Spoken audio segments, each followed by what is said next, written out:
What is good, y'all? It's Ronald, also known as Youcapper from Sportsmemo.com, at @U_Capper on Twitter. Got my guy Munaf with me at SportsNerd824 on Twitter there.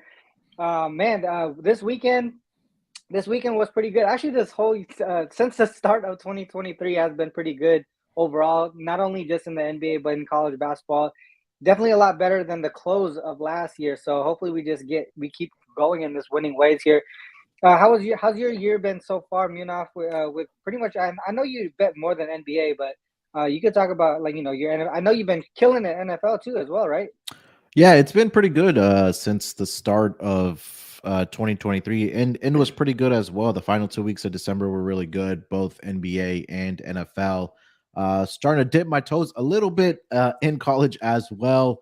Not an expert there by any means, but just have a couple guys that I do tell. But it's mostly been NFL and NBA. But yeah, it's been pretty good, man. Look, it's a new week. Hopefully, we can carry that momentum into this week as well. Yeah, for sure. I mean, when I woke up today, I didn't really like the card at all, but I had a few leans there. But it seems like we have some agreement on some of the plays here, so we can get into that real quick. Yeah. Let's go into this Hawks Bulls one first. So we know the Bulls are coming from Paris. Only 3 days of rest from that game in Paris to today, and then they have a back to back right off the bat. Um, I know it's a tough schedule spot, but also on the Hawks side, I just did the triple double show. My co-host today was Joe D'Amico and Matt, and they mentioned a lot of good stuff on the Hawks side. It made me look towards the Hawks, but a lot of things are still kind of pointing me towards the Bulls here. We look at how the Hawks play from home to road. They're 1-10 against the spread in that spot. And if Yeah. you go and say they're coming off two home games, at least two home games in a row, and then going to the road, they haven't covered a game in that spot at all, and they're allowing about 123 points per game in that spot. For me, along with the travel fatigue, right, back to back on the Bull side, and then just this travel spot and fatigue spot as well. They've been playing a lot of games on the Hawk side the last couple weeks. It would only look towards the over Hmm. as well as towards the Bulls here. It's just really tough for me to really get there with the Bulls just because they're coming from Paris. But maybe you can talk me into what are some things that got you towards the Bulls side here? Yeah, I think you kind of also look at the Atlanta side where they're in the midst of what I think 5 games in 8 nights Yeah. for Mhm. the Hawks. So I mean, I know they're coming from Paris, but they probably got back what Friday. Did the Chicago Bulls? They had Friday off, Saturday off, Sunday off. So 3 full days. Maybe it takes a little longer to get adjusted again to maybe your body clock and things like that. But Mhm. I like the way that Chicago has been playing right now, especially now. We talked a lot about it in the chat, how Billy Donovan came out and said that they want to play through Vucevic a little more. And I think Yep. they've been really efficient on the offensive side doing that. And like you mentioned, Atlanta on the road this season haven't been very profitable. I think they're 10-13-1 against the spread so far this year. That's only about 43.5%. Um, Chicago, it's been a tale of 2 seasons. Last season, Chicago was a team that struggled against teams above 500, and they were, beating up opponents that were below 500. Fast forward to this season, RC, it's been the complete opposite. They get up for games against teams that are above 500 or playing better at the time, and they're kind of playing down the competition this year. I don't know, that's something that we look up on the trends, but Yeah. I think there's something to it. That's a good point. So I just pulled that up, Munaf, real quick before you keep going. So if we look at the Hawks against teams with a winning record, right? This is greater than 50 here. Hmm. 11-9 straight up, 11-9 ATS, 55% cover rate. But if we go to the under 50%, so teams with a losing record, 8-16-1 against the spread. So that's a good point that they've been playing down to their opponent. And if you look at it too, a lot of these games are going over. Hmm. Yeah. So that yeah. So I mean, I think that's the way that we were kind of looking at was towards the Bulls and the over. My bad. I just wanted to because you called it out and looking at the trends, it definitely you're pretty much spot on. But go ahead, keep going on with your breakdown. Yeah. No, and I like the Bulls here tonight, but I think my more favorite play is probably the over as well. Hmm. Atlanta defensively has just not been very good, at least over the last, I think, 4 to 5 games here. They've gone over the total in 4 straight games, and they've given up, I think, 120 plus in the last 3 games. Despite them winning it, they're also allowing points, right? Against Dallas, I think that was back on Friday. They gave 122 to the Mavericks. They gave up 124 to New York. They gave up 122 to Charlotte. I believe that was on Saturday night as well. So defensively, not very good. Offense does look good, but again, Chicago is another team that they're a good offensive team as well, right? We talk about DeMar DeRozan, Zach LaVine, Vucevic. We talk extensively about. So I think that there's a case to be made for the over here tonight. Yeah. So this is what I brought up. What I talked about earlier on a road game following a home game. 3-8 straight up, 1-10 ATS for the Hawks there. 7-4 to the over. The last few games here, last 4 have gone over. I believe this went over in regulation. I know this says double OT, but this game did go, I believe, go over in regulation. And if we look on the Bulls side here, and we say they are home favorites. Mm-hmm. So they're just 6-5 straight up, 5-6 ATS, 5-6 on the over under. So that means that they're 6-5 to the under. But if we say that it's a higher total, then you see points scored 3-1 to the over, averaging over 240 in that span. Mm-hmm. None of these games went into OT. This one went under by the hook.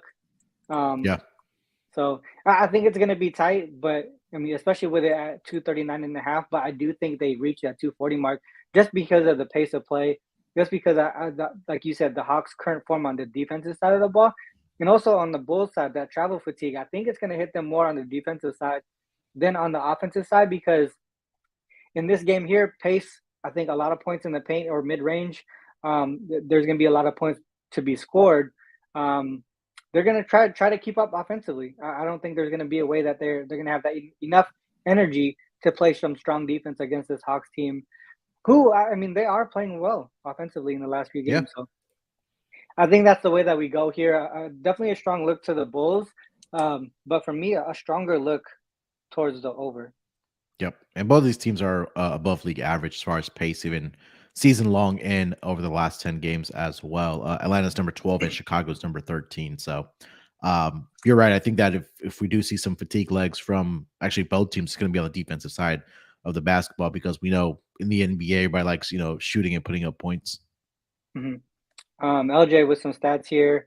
Hawks on the road first quarter, 7-12-1 straight up last 20 first quarter, but 15-7-2 to the over on the first quarter for the Hawks there.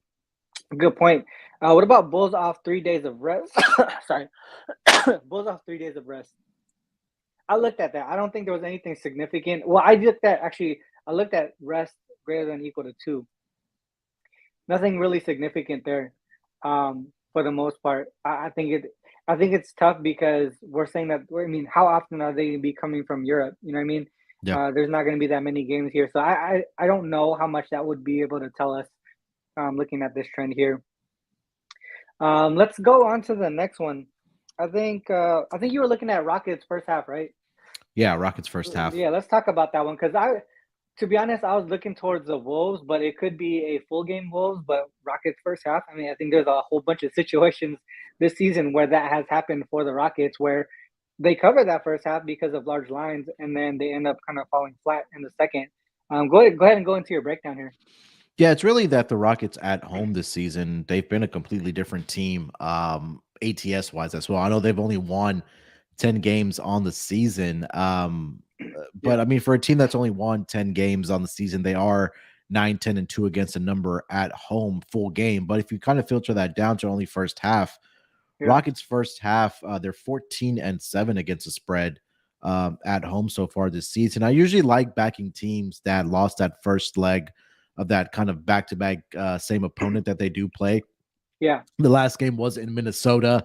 Now you're back home, where you have been playing a lot better. And like I mentioned, in the first half, the Rockets are 14-7 against the number. Take a look at the first quarter as well for the Rockets.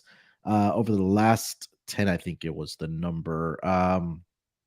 They're 5-5. I'm sorry, but I think it's really what the first half stuck out to me about the Rockets, and especially in home games. So that was one of the looks I was looking at here tonight.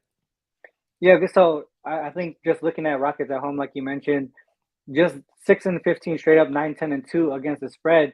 But you can see that first half, they're actually up at half as far as their averages, right? They're up. Yeah. I think this is what plus 1.8. Then the second half, they just kind of fall flat there. One thing that you mentioned, I think that you did talk about like back to backs, right? So one thing that I talked about earlier in the triple double show, and I'm going to bring it up here. Two teams that play each other back to back. So this means previous opponent is their opponent in this game, and then we say the previous game, the team that won as a favorite, right? They won as a favorite, 18-7 straight up, 16-8-1 against the spread, 16-9 to the over. So a lot of things really just pointing towards the Wolf, the Wolf side. And then we say they're the favorite again, 17-4 straight up, 14-6-1 ATS, 13-8 to the over. For the most part, I do trust that the Wolves can take care of business full game. Yes. I'm just not sure about that first half. I think you're right about the Rockets and how they play at home in this spot specifically for them. Let me see.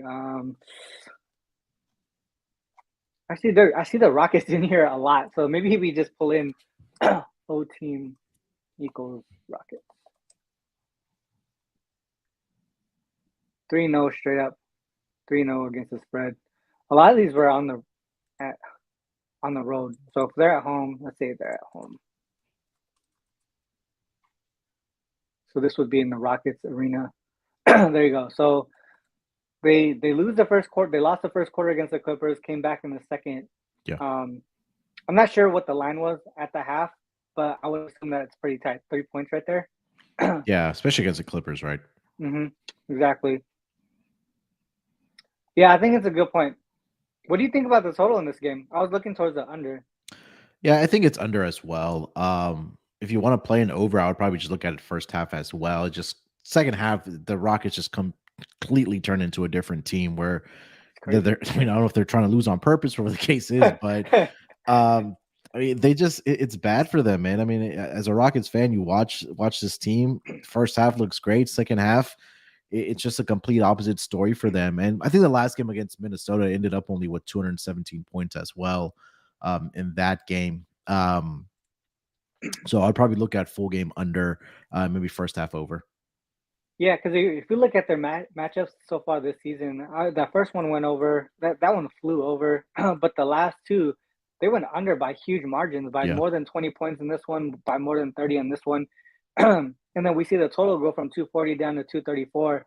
So to me, I mean, probably expecting a lot of missed shots here, maybe rebounding props on both sides. To be honest, I mean, I think you talked about, or the chat talked about Şengün 100% and his PRA, or even just rebounds and assists. In this spot here, just in case Gobert plays and he plays. Maybe I don't know. I don't even know if Gobert can play solid defense on Şengün right now. The way that Houston is running through him offensively, I think is on point, and they should have been doing it all season long. But for the most part, it's not lasting the whole game, which sucks. I feel like, I don't know, maybe you know this team a little bit better than myself, but if I watch the games and even some of the highlights as well, it seems like there's some chemistry issues between Jabari Smith and Şengün. I feel like Şengün is the guy that they should be playing through. But Smith, he just does these weird things where he like blames Şengün for little things when it really isn't his fault. I don't know. I just seen a couple of clips so far on Twitter with him yelling and saying some stuff. Is there some issue between those guys? I don't know if it's between those two guys. It's just, I feel like it's a head coaching thing. You just nailed it, right? It's like we don't know who the offense is running through. It seems like now that they figured it out, at least Silas is at that he wants to run it through Şengün, just because we know how great of a passer and how great of, post moves that he does have, that the attention goes to him. So that's going to be something interesting to watch, even as a casual NBA fan or even as a Rockets fan, is that if they continue to run this offense through Şengün. He can rack up the assist. He pretty soon he might start getting to triple-double range. I know people are starting to call him Baby Joker, but he's playing exactly. well. And this will be something to continue to watch as a Rockets fan. Yeah, they got a bright future over there in Houston. They just got to put things together. But Yeah, the way that I see it though, these young guys, I just don't think they mesh together like chemistry wise. yeah. I think they got to run through Şengün, and if that's the case, they got to have players that want to be with him. And it looks like Jabari Smith might not be that guy, to be honest. It almost looks like he really hates that guy, but Yeah. that's the way that I see it. Now let's move on to the next one here. So I think you like the Rockets first half there. Yeah. I do like the Wolves on the full game. So it might be that case where we just take them in the second half if the Rockets are up. Maybe a live spot on the Wolves. Yeah, I mean, you could. There's been plenty of opportunities this season where if the Rockets are up or keeping it close, especially in the second half, eventually in that fourth quarter, that opposing team's going to pull away. We've seen it far too many times this year. Exactly. Let's move on to the next one. I think it was Hornets. Let's go to the Hornets game. So I didn't really break this down too much, but I did have like a system play on the Hornets and a look towards the over as well. Did you have anything specific on this game? I think we both like the over in this game. You take a look at the last 10 games, especially defensive rating wise, both of these teams have just not been very good. Charlotte number 27, Utah a little bit better at 19. But I feel like this is going to be a game where we do see points being put up in both of these. I think the one thing that also stuck out to me, RC, was the 3-point defense for both of these teams.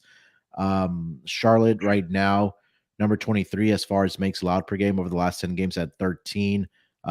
Utah, I believe they are at number. No, sorry, let me filter this down to the last 10 games. Let's see. Yeah, Utah number 29. They're giving up 14.4 makes per game, and Charlotte number 26. So 3-point defense has been questionable, and I think that you'll see Utah Jazz getting easy baskets inside because we've seen the Charlotte Hornets team where opposing centers have dominated scoring points and also getting rebounds. So maybe look at either Lauri Markkanen or even Walker Kessler to have a big rebounding game here tonight. Yeah, I was looking at some of the numbers on the season. I think Charlotte isn't a great points in the paint protector. I think they're giving up a lot. Yeah. I see them on the. Where are they here on the last 10? So on the season, they give up about 51 per contest, which shrinks number 21. Mm-hmm. Utah is even worse than that. They're number 27, they give up about 54.4. Yeah, so I thought I saw that. I don't know why I missed it, but yeah. So yeah, right here. There you go. Jazz 27th, and then the Hornets here 21st. I think the pace of play as well. I mean, we talk about the Hornets and their pace of play. Both defenses, you said, they're struggling, and then on the offensive side of the ball, if you go to, I think it was last 10 on the offensive side of the ball. I think Utah is actually up there right now. Yeah, 7th right there, 118.3 with the fast pace as well. Maybe let's see if we can find some trends to go with it.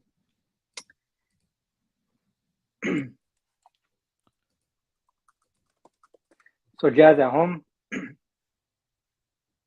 11 and 12, 130. What's the total? 240.5. Yeah. Actually looks like a lot of unders on these high totals for the Jazz at home.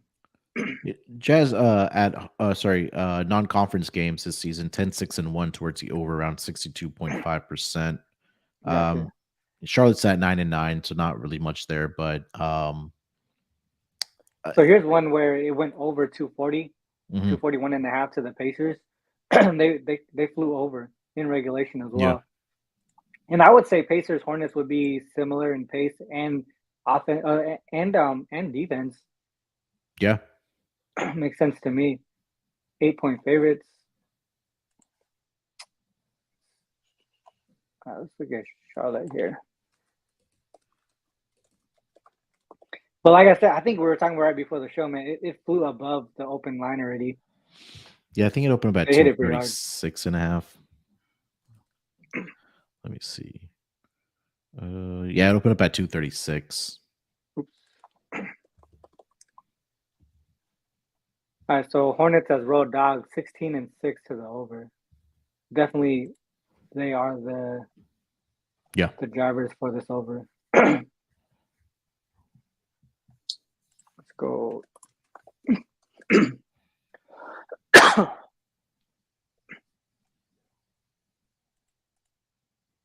4-3. All right, so non-conference road dogs. Total over 240, 2-0 to the over. Yeah, they're flying over this one. 244 and I think 264. Yeah, I think we go. Man, I kind of like the Hornets at this number too, though.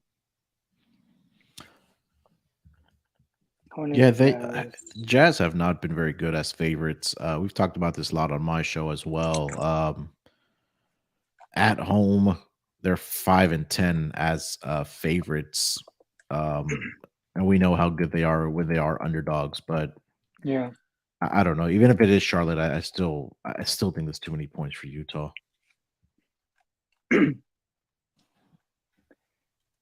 So home favorites, you're at 5-10 ATS. Go back to non-conference again. 2-6. That's the only way that I can look. Yeah.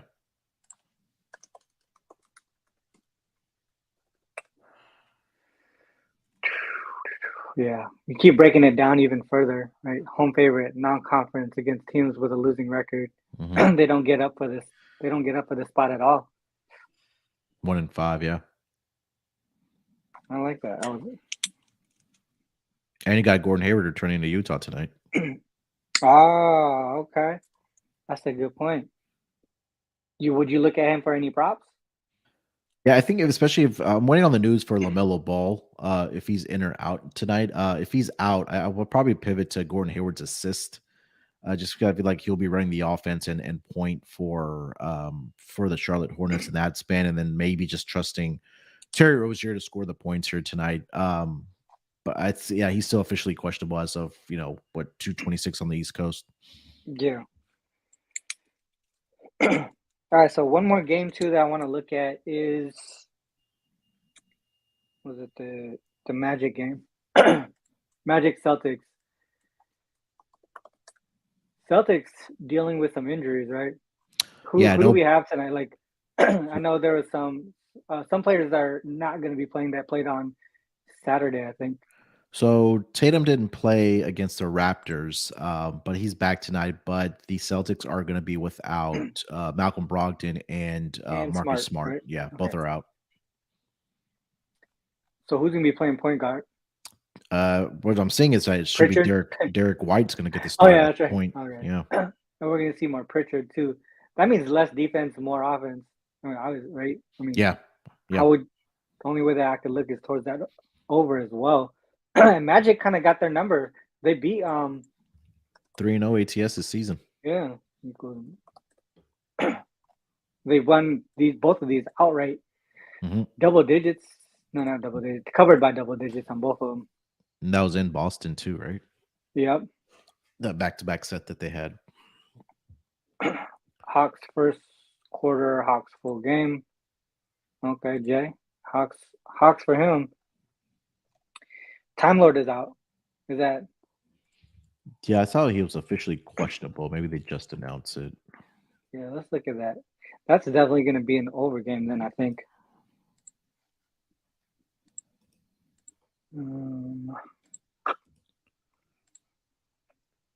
Time Lord out. I don't see anything yet.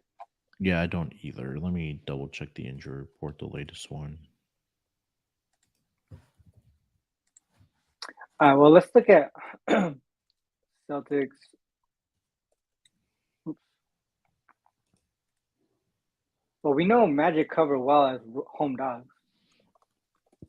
Yeah, Time Lord's still officially questionable. Okay.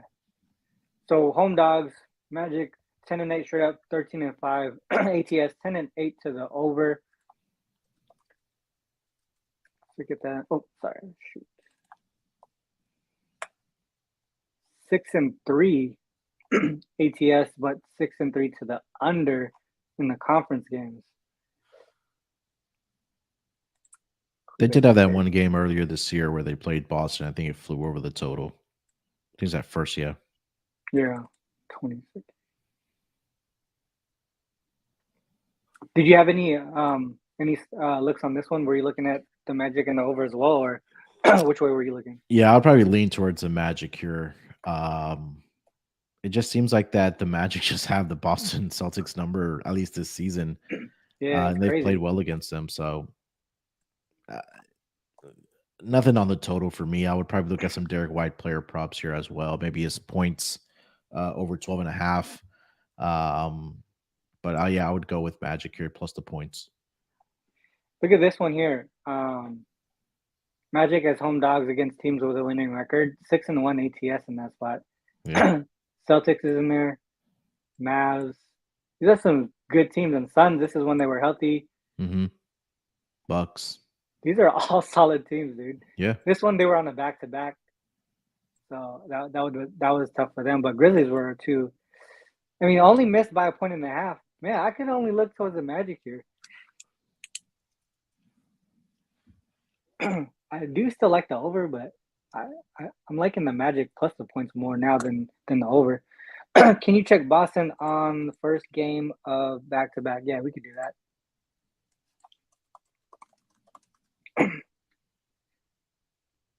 Celtics and rest equals 0. Celtics and rest equals 0. First game of back-to-back. 6-1 straight up, 5-2 ATS. Average margin about 6. I think they have Miami tomorrow, right? Yeah. 3-0 to the under. But I mean, I don't know. Smart and Brogdon's a lot of defense, especially from the guard position. Yeah, especially if they give Pritchard significant minutes. He's not playing a lot of defense. Yeah, he's not playing defense. So if we go Celtics, first game of back-to-back on the road. Was their last? Is their next? Their last game, was it at home? For Boston? Yeah. I think they were in Toronto on Saturday night, weren't they? Oh, so they were okay on the road. Okay. Man. So this here, was it Bryce? So Bryce, let's break it down real quick. So I started with first game of back-to-back, right? 6-1 straight up, 5-2 ATS. And then we say they're on the road. 2-1 straight up, 2-1 ATS. If their previous game was on the road. So we're just looking at travel in general. 0-1, and they kind of got smacked in this spot against the Clippers here. But Clippers are good they're good at home, but the Magic are good at home too. That's where they cover most of their games. Let's see who's on the roster. Oh yeah, so Robert Williams was still out during that time. Yeah, I think Horford was out for that game as well. PG, Leonard, these guys were here. Mm-hmm. Man, I think I gotta go with that Magic, man. Yeah. I was leaning towards them to begin with, but this even pushes me more towards the Magic here. I like it. Any other games that you want to talk about here? No, I think we covered the ones at least that I was interested in. I think we went through most of them except for the 2 late games. I don't know if you want to ask the chat if they want to look at any other games. Yeah, I'll put some comments out here. I know LJ mentioned Markkanen's 3-point shots or 3-point makes here tonight. That's one that I did like for tonight. It was at 3.5 at plus money. Talked about how Charlotte's not very good defending the 3-point line. And he's knocked down, I want to say in back-to-back games. I'll have it. No, it's Walker Kessler, Laurie Markkanen. Shooting 51% from beyond the arc over his last 5 games. And he's knocked down at least 6 in the last 2 games, which was against the Nets and the Clippers. So I think that's a good look here for tonight for Laurie. His rebounds looks to be up too. Yeah. That's interesting because hasn't Kessler been playing? Kessler's been playing as well. So I wanted to play one of these 2 guys. I just didn't know which one to get to. I think that Kessler's number is a little inflated because he did have a game in there where he had 21 rebounds, I believe, against Minnesota, which may be inflating the number a little bit. But I think Markkanen is a guy that's going to get more consistent numbers and then minutes as well. Mm-hmm. Why? What would be do you have the points and rebounds up by chance? Yeah, for who? Oh, for Markkanen? Yeah, give me 1 second. Let's see. Points and rebounds. Markkanen is at 36.5. 36.5. Yeah. We're at 239.5. This is gonna be I feel like it's a high-paced game. It's probably gonna be a lot of rebound opportunities. Yep. He's gonna get his threes off. Points and rebounds. Yeah, 36.5 is pretty much consensus. 36.5. Damn. I feel like he could get 30 points today in just by points. Yeah, his points prop, I want to say it was 26.5, if I'm not mistaken. Let me see. Yeah, he's at 26.5 for his points. Oh, that's what it was. All right, that's a good point. They start here. That's interesting because I felt like Vanderbilt was a really good defensive player and rebounder against the Hornets. They haven't played this year? I don't think they faced each other this season. Yeah, okay. A non-conference game as well.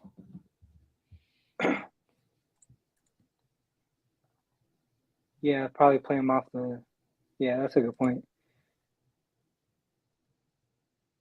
Hornets play too fast for Kessler to be on the court. That's a good point. Yeah. So they'll probably just play small ball for the most part. Markkanen boards, Kessler blocks. Okay. All right. Well, let's. I think Bryce asked for Kings Grizzlies. Did you have a look on this one?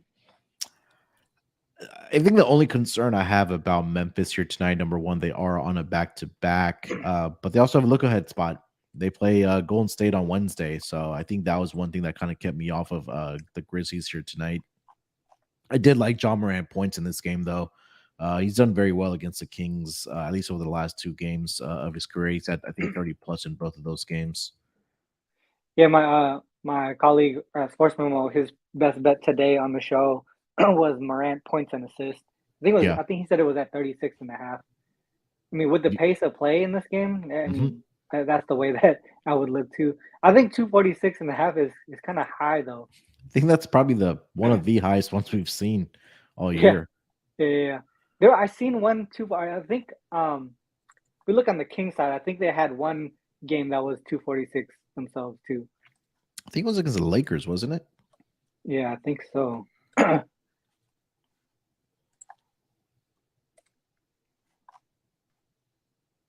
240. Oh, Spurs. Man, they're hitting a lot of 240. Look at how many games from January they've hit the 240 total, closing total. Yeah. 4 and 2 to the under, though.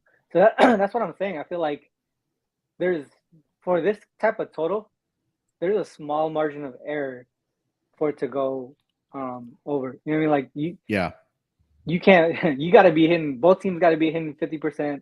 Both teams have to be like super fast paced and make their free throws for the most part. And Memphis is the number 1 defensive rated team over the last 10 games. Oh, sorry, last 10 games are number 3. Season long, they're number 1. I think season long, they're number 1. Yeah. There you go. So if we go to Grizzlies side, 2-1. Pretty tight though. I mean, I could only look towards the under in this one. Yeah, I mean, if you wanted to play an over, I'll probably look at Grizzlies team total over. Grizzlies team total over. All right, let's look at that. Actually, let's look at them on rest equals 0.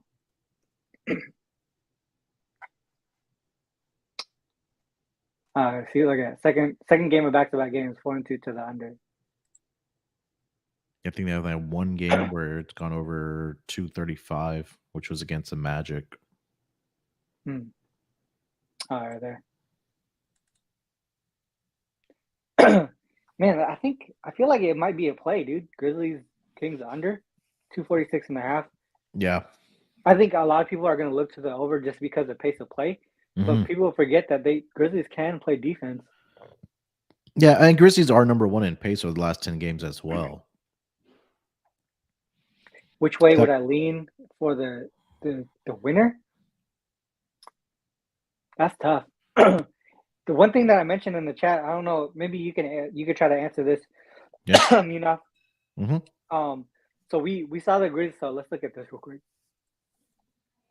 Grizzlies road favorites against the Lakers by 7-point favorites against the Lakers, 8.5-point favorites against the Suns on the road. They're only 1.5-point favorites to the Kings here. My question was, are they that much better than the Lakers and Suns current roster, or is the rest disadvantage baked into the line here? Another question is, on a second game of back-to-back, do we expect the Grizzlies to sit anybody for this game? Like, why is it -1.5 here? Yeah, I think the back-to-back has a lot to do with it as well. Again, like we mentioned, they played against Phoenix last night. That one came down to the wire. Yeah.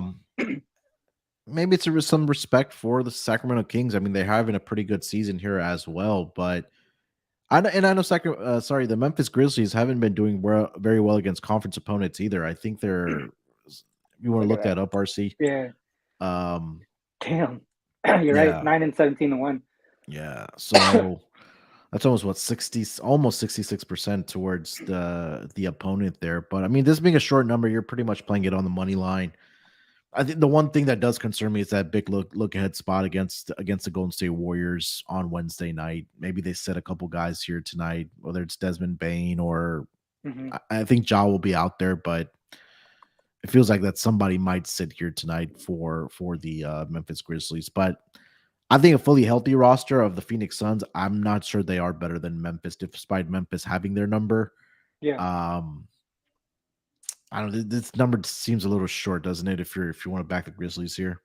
Look at this here. Grizzlies, the matchup so far, I actually didn't even notice this, but all 3 games went under, and we're getting a higher total, 246.5. This might be recency bias. I think that's what it is. I agree. I really think the play is the under on this one. Yeah, it's a lot of points. It really is. You're looking at about close to 125 per team to get over. Yeah. Especially with the line at -1.5. I feel like I should play. I feel like this is a play, dude. If it goes over, that means they both played perfect games, to be honest. Yeah. Huh. All right. Grizzlies. I don't know if I'm gonna touch the side though. This one's too tough for me because I feel like the Grizzlies should be able to win and cover this one. But again, this line is kind of tricky because I don't know. It just seems tricky to me. Yeah, it does. Yeah, I stayed away from this game. Yeah, I like this under though. I might actually get there with this under. Let's see. Shoot, I think what game have we not talked about then? So we have Portland. I don't know if you want to touch with that. Yeah. I don't want to touch that. We're on the same wavelength there. We don't want to touch Portland right now. Milwaukee and Detroit. I didn't look at this game at all. I think I kind of just passed on it in general. Yeah, there's too many variables in this game. Yeah, exactly. Okay. Yeah, we're on the same wavelength there. Yeah. I think that's it. I don't really want to take the time to talk about those games because I think there's way too much. I think that's it then, guys. Memphis got to be tired. Yeah, you're right. They're probably tired after yesterday's game. I gotta think someone's sitting, dude. Yeah, I would think so too. And then the thing is, after someone sits, the line's probably not going to move a lot. I think that's what's going to happen. And then Grizzlies are gonna cover. Yeah. In that case. Yeah. It's all that CLB shit. All right. Let's go into recaps. Man, I gotta get over this cough, bro. I'm dying here. Recap. Where is it? All right, go over some of the stuff that you like today. Yeah, I think my favorite play on the board was the Rockets' first half. Whether you want to play money line or if you want to just take the points, I think it's at 3. That's one play that I really do like here tonight. I think both you and I are aligned on the over. And I know we missed the number there a little bit, but on the Charlotte and the Utah game, I think we'll see points in that game. And then if you want to play some couple player props, I know consensus in the chat. We like Şengün's over 5.5 assist here. I know we didn't talk about the San Antonio Portland game, but if you want to look at a player prop in that game, Anthony Simons, whether on his 3-point shots or his points total, he's had, I think, 23 in each of the games against San Antonio so far this season. Also has hit 4 or more 3-point shots in both of those games as well. So those were some of my favorite looks here for tonight. I like it. Yeah, so we're on board together with that Hornets Jazz over. We didn't miss the line, the open total, like you said. I still think it goes over. I think they definitely, not definitely, but I would go towards the over in that one. I do like the Bulls Hawks game over. I did go opposite. I didn't get it yet, but I was looking towards the Wolves full game. Yeah, I wouldn't touch the Rockets full game. I think the first half might be the play if you like the Rockets. Hornets Jazz over. Magic +8. I think I'm gonna get there with Magic +8. And after talking about the Grizzlies Kings game, I think the under is a play there. I don't know if I'm gonna touch that Bulls Hawks. I do lean towards the Bulls -1. Mm-hmm. My only worry is so I know, so no defense is, to me, is one way that I was looking at it. That's why we like the over. I just don't know how much legs the Bulls will have to win this game. I think it's gonna be close, dude. But I would lean towards the Bulls still. Yeah, I mean, the line's -1 for a reason. I think it'll probably just come down to maybe even the final possession here. Yeah, for sure. I think that might be the case. I could only look towards the Bulls, though. I don't know if I could back the Hawks in this spot. Just based on how their travel going from home to road. Yep. Because that stat is pretty strong, in my opinion, that travel situation. Mm-hmm. Yeah. All right, well, those are the ways that I would look here. I haven't placed a bet yet on my own, but I'm probably going to take about 20, 30 minutes after the show, break it down a little bit further. I think Magic +8, Grizzlies Kings under. I think those two might actually be on the card for sure. The other ones, I'll probably break it down a little bit further. All right, well, that's the show, guys. 2018. I'll do that real quick. Sorry. So DeRossi, sorry if I said your name wrong. Look at Grizzlies playing Kings in Sacramento since 2018. I think the Grizzlies have had success in Sacramento, if I'm not mistaken. Since 2018?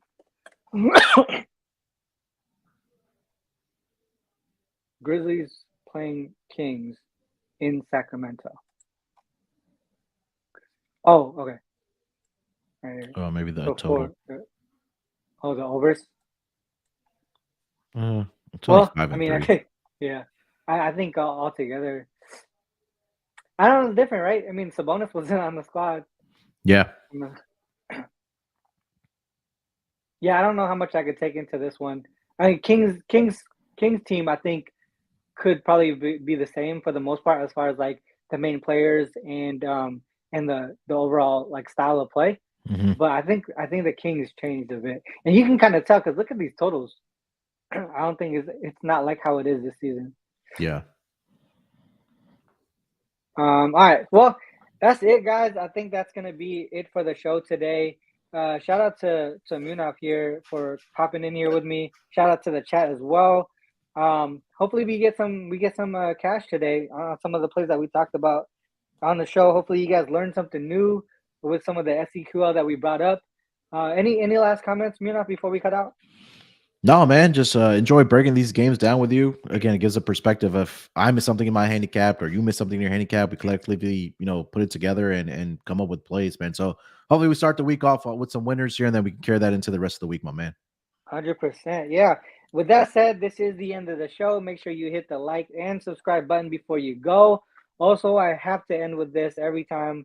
Whether you fade us or follow us, it is on you to make that call. Good luck with all your action. Till next time. Peace.